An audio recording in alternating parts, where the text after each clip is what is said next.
नमस्कार दोस्तों, ये जो गीत है आप लोग को जरूर पसंद आएगा। दोस्तों नमस्कार।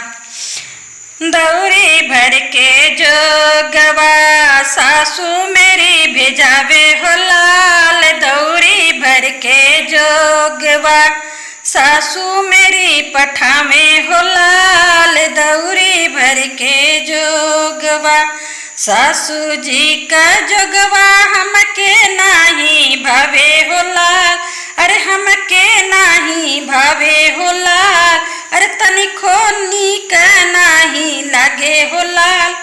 अरे सैया जी का जोगवा उछड़ के सिरवा लागे हो लाल, सैया जी का जोगवा उछड़ के सिरवा लागे हो लाल।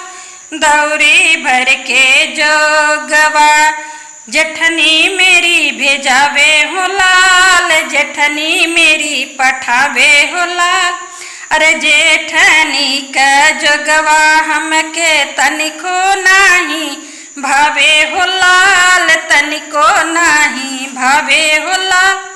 अरे सैया जी का जोगवा उछड़ के सिरवा लागे हो लाल, सैया जी का जोगवा उछड़ के सिरवा लगे हो लाल।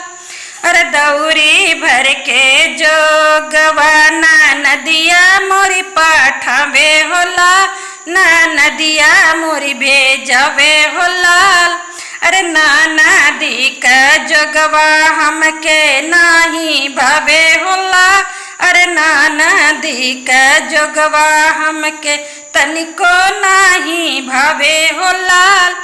अरे साइया का जोगवा उछड़ के दिलवा लागे हो लाल, अरे साइया का जोगवा उछड़ के सिरवा लागे हो लाल।